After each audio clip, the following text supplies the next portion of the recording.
दूसरी जो इम्पोर्टेंट चीज़ होगी, मुझे स्पेसिफाई करना है कि मुझे काउंटिंग एंड कब करना है। ओके, एंड ऑफ काउंटिंग की ये काउंटिंग स्टॉप कब होनी चाहिए। ओके, तो जैसे कि मुझे पता है कि मेरी काउंटिंग जो है 1 से स्टार्ट हो रही है और मुझे काउंट करना है 5 टाइम्स। तो जैसे ही 6 मेरा काउंटर पहुंचेगा, मैं क्या करूँगा, काउंटिंग को स्टॉप कर दूँगा। ओके, और थर्ड चीज़ होती है कि मैं काउंटिंग को अपडेट कैसे करूँगा। यानी कि जब मैं 1 पे हूँ, 1 के बाद 2 आएगा, फिर 3 आएगा, फिर 4 आएगा और 5 आएगा। 5 के बाद मुझे क्या करना है, स्टॉप कर देना है काउंटिंग को। ओके, तो स्टार्ट करूँगा मैं 1 से। तो यहाँ पे अपडेशन कैसे होगा कि मैं हर एक वैल्यू को +1 से क्या कर रहा हूँ, इंक्रीज कर रहा हूँ। +1 से क्या कर रहा हूँ, इंक्रीज करते जाऊँगा। तो जब मुझे यहाँ पे काउंटर इम्प्लीमेंट करना है, इटरेशन इम्प्लीमेंट करना है, मुझे चाहिए कि ये जो मेरा हेलो है वो 5 टाइम्स रन हो जाए या 3 टाइम्स रन हो जाए। तो सबसे पहले मुझे कोई चाहिए होगा जो मेरी काउंटिंग को मेंटेन कर सके। तो मैं यहाँ पे एक वेरिएबल क्रिएट करता हूँ। इसका काम क्या होगा कि काउंटिंग को मेंटेन कर सके। मैं इसे कहूँगा कि हमें काउंटिंग 1 से स्टार्ट करनी है। काउंटिंग मुझे 1 से स्टार्ट करनी है। फाइल के अंदर मैं एक ऐसा कंडीशन लिखूँगा जो मेरे प्रोग्राम को बताएगा कि हमें काउंटिंग कब तक कंटिन्यू रखनी है। यानी फाइल के अंदर की कंडीशन जब तक ट्रू होगी तब तक हमारा इटरेशन वर्क करेगा।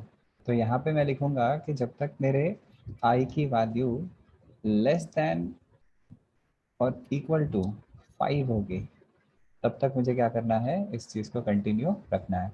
और अब देखो, जैसे मैं एंटर हिट करूँगा मेरा मार्जिन चेंज हो जाता है, जो कहता है कि अगर मुझे वाइल लूप के अंदर कोई चीज़ रखनी होगी तो ये इंडेंटेशन मेंटेन करना होगा।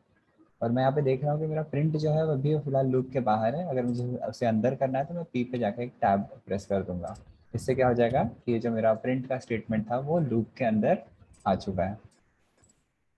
ओके, नेक्स्ट मुझे क्या करना है, फर्स्ट चीज़ हो गई, मुझे काउंटिंग कहाँ से शुरू करनी है, 1 से शुरू करनी है। यानी हमने इनिशियलाइज कर दिया काउंटर को 1 से।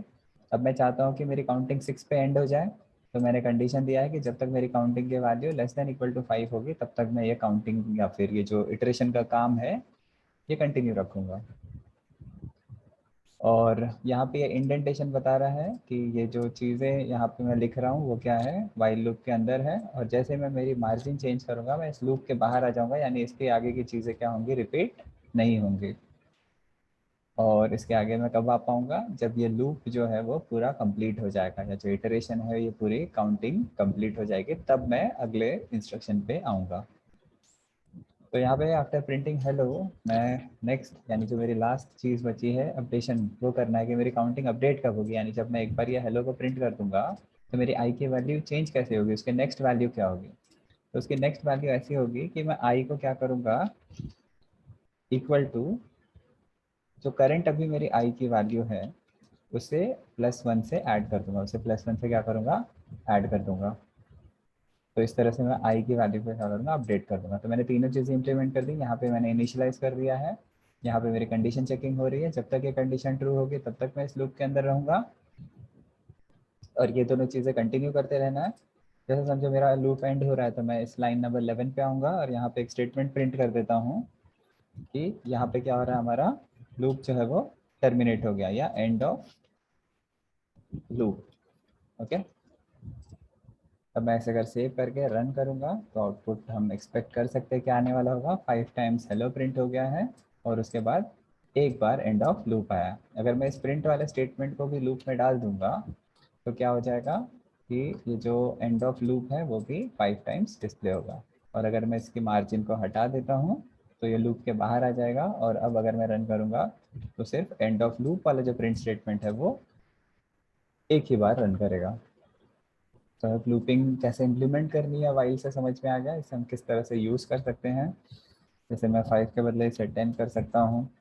ओके, और क्या कर सकते हैं हम यहाँ पे, इंस्टेड ऑफ हेलो मैं क्या कर सकता हूँ, यहाँ पे मैं आई की वैल्यू को प्रिंट कर सकता हूँ। मैं यहाँ पे आई की वैल्यू को प्रिंट कर देता हूँ। ओके, और जब मैं इसे रन करूँगा तो 1 से लेकर 10 तक की ये वैल्यूज़ जो है वो डिस्प्ले हो गई। अगर मुझे ऑड नंबर्स प्रिंट करने हैं तो मैं इसे 2 कर देता हूँ और जब मैं इसे रन करूँगा तो क्या होगा, सिर्फ ऑड नंबर्स जो है 1 से 10 के बीच में वो प्रिंट हो जाएंगे।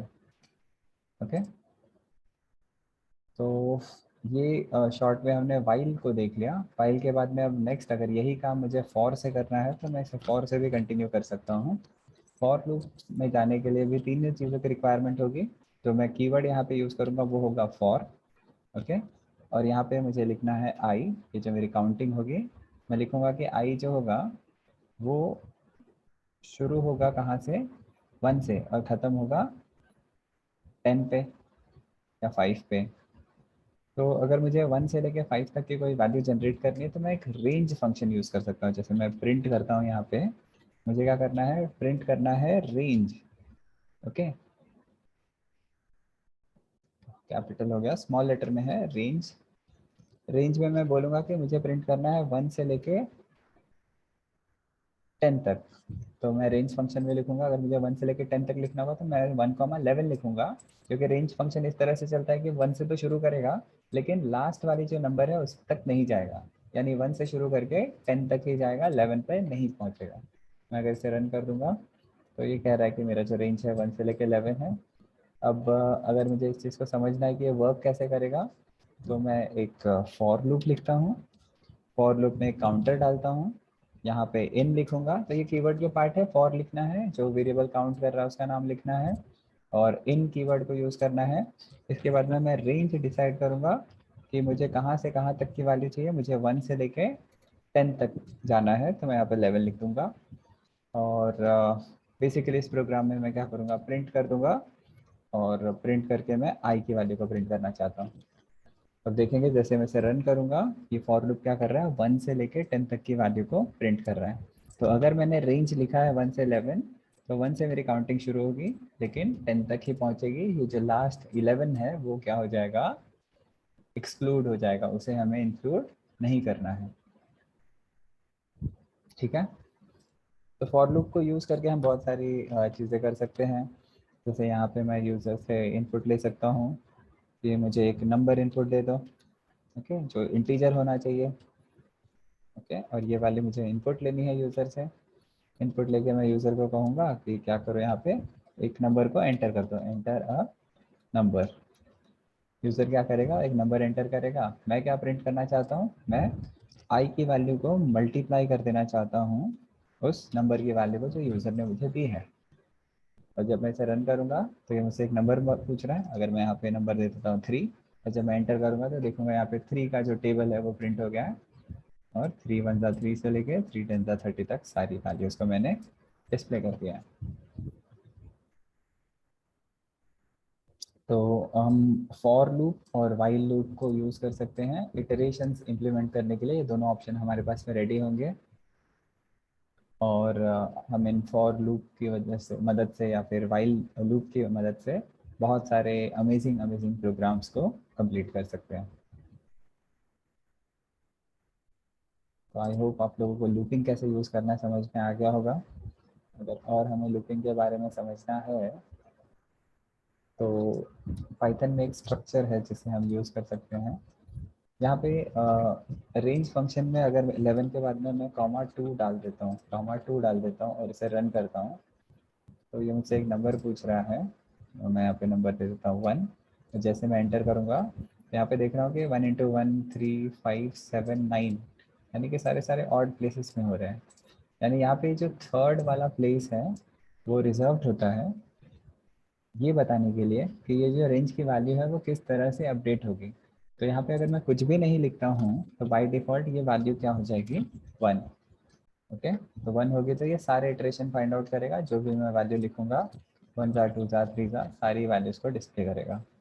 लेकिन अगर ये मैं वैल्यू को अपडेट कर दूंगा तो क्या हो जाएगी, बेसिकली जो मेरे आई की वैल्यू होगी वो चलेगी 2 के इंक्रीमेंट पे। यानी पहली वैल्यू 1 होगी, दूसरी +2 से इंक्रीज हो जाएगा, तो 1 के बाद 3, 3 के बाद 5, और इस तरह से मैं क्या करूँगा, नेक्स्ट नेक्स्ट नंबर को डिस्प्ले कर पाऊंगा।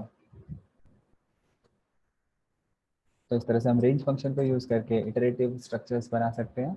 हम फॉर लूप और वाइल लूप को आगे बहुत डिटेल में समझेंगे स्पेसिफिक प्रॉब्लम सॉल्विंग के लिए। तो इस क्लास का जो मेन एम था कि आप लोगों को वाइल और फॉर लूप किस तरह से यूज़ करना है वो समझ में आ जाना चाहिए। एक बार फिर से रिवाइज कर लेते हैं। वाइल या फॉर लूप यूज़ करके हम क्या इंप्लीमेंट करना चाह रहे हैं, हम इटरेशन यूज़ करना चाह रहे हैं। इटरेशन को हम रिपीटेशन भी बोलते हैं। हम किसी चीज़ को क्या करना चाहते हैं, रिपीट करना चाहते हैं बहुत सारे टाइम तक। इटरेशन या रिपीटेशन इंप्लीमेंट करने के लिए हमें फॉर या वाइल इन दोनों लूप की मदद मिल सकती है। अगर कोई भी टाइप की आपको लूपिंग इंप्लीमेंट करनी है तो तीन ऑप्शन है, तीन इंपॉर्टेंट चीज़ें हैं, इसेंशियल चीज़ें हैं लूपिंग बनाने के लिए, लूप बनाने के लिए, इटरेशन बनाने के लिए। सबसे पहली चीज़ है हमें कहीं से तो काउंटिंग इनिशियलाइज करनी पड़ेगी। दूसरी चीज़ हमें पता होनी चाहिए कि काउंटिंग को एंड कब करना है। और तीसरी चीज़ है हमें किस तरह से काउंटिंग को अपडेट करना है जैसे जैसे हमारा काम कंप्लीट होते जाएगा। फिर हमने देखा कि किस तरह हम वाइल लूप को यूज़ कर सकते हैं। तो वाइल लूप में हमने पहले इनिशियलाइजेशन किया। ओके, ये जो फर्स्ट स्टेप है वो क्या कर रहा है, वो इनिशियलाइजेशन कर रहा है। सेकेंड स्टेप पे हम कंडीशन चेक कर रहे हैं। ये जो वाइल का कंडीशन है वो एक गेट कीपर की तरह है, एक वॉचमैन की तरफ है। ये क्या करेगा, ये हमेशा आई की वैल्यू को चेक करता है। अगर आई की वैल्यू लेस देन 10 होगी या इक्वल टू 10 होगी तो ही वो फॉर लूप के अंदर एंट्री देगा। अदरवाइज ये फॉर लूप के अंदर एंट्री नहीं मिलेगी और जो मेरा इंस्ट्रक्शन होगा 9 से सीधा 12 पे आ जाएगा। तो अगर कंडीशन ट्रू है तब मैं 10 और 11 को एग्जीक्यूट करूंगा और एग्जीक्यूट करने के बाद में फिर से लाइन नंबर 9 पे आ जाऊंगा। तो ये जो चीज़ है रिपीट होती रहेगी होती रहेगी होती रहेगी। कब तक इसे रिपीट करना है, जब तक मेरे आई की वैल्यू 10 से ग्रेटर ना हो जाए। जैसे मेरे आई की वैल्यू 10 से ग्रेटर हो जाएगी ये कंडीशन सेटिस्फाई नहीं होगा, और अगर ये कंडीशन सेटिस्फाई नहीं होगा तो 9 के बाद सीधा मैं लाइन नंबर 12 पे चले जाऊंगा। सेम चीज़ होती है फॉर लूप के साथ में। तो फॉर लूप का भी स्ट्रक्चर काफ़ी आसान है। फॉर के लिए हमें फॉर कीवर्ड को यूज़ करना है। आई मेरा काउंटर होगा। इस आई को वैल्यूज़ कहाँ से मिल रही है, उसे रेंज फंक्शन दे रहा है। रेंज फंक्शन क्या कर रहा है, 1 2 3 करके हर एक टाइम अलग अलग वैल्यूज़ को जनरेट कर रहा है और आई वेरिएबल में स्टोर करते जा रहा है। इन जो कीवर्ड होता है वो डिलीवर करेगा कि आई में अभी करंटली कौन सी वैल्यू जाएगी। तो इटरेट करने के लिए हम फॉर आई इन और रेंज को यूज़ कर रहे हैं। रेंज से हमें 1 से लेकर 10 तक की वैल्यू मिलेगी। अगर मैं यहाँ पे थर्ड पैरामीटर को कुछ ना लिखूँ तो बाई डिफॉल्ट इंक्रीमेंट जो होगा, यानी ये जो अपडेशन की हम बात कर रहे हैं वो +1 से आई की वैल्यू जो होगी या रेंज की वैल्यू होगी वो क्या हो जाएगी, इंक्रीज हो जाएगी। और जैसे मैं फॉर लूप के अंदर आऊँगा यहाँ पे प्रिंट स्टेटमेंट होगा, और एंड में चाहिए तो मैं फॉर लूप के बाहर यहाँ पे एक और प्रिंट स्टेटमेंट लिख सकता हूँ जो मुझे यहाँ पे बताएगा कि मेरा लूप जो हो गया है वो क्या हो चुका है, एंड हो चुका है। तो यहाँ पे लिखूंगा एंड ऑफ लूप। इसे मैं सेव करता हूँ, सेव करके रन करता हूँ। रन करूँगा तो मुझसे एक नंबर पूछ रहा है, मैं नंबर 5 दे देता हूँ और मैं एंटर करूँगा तो 5 का पूरा जो टेबल है वो डिस्प्ले हो जाएगा और यहाँ पे एंड ऑफ लूप आ जाएगा। ओके, तो आई होप आप लोगों को लूपिंग समझ में आ गई होगी। अब नेक्स्ट क्लास में हम लूपिंग के हेल्प से किस तरह से लिस्ट को यूज़ कर सकते हैं उनके बारे में सीखेंगे। Okay, thank you.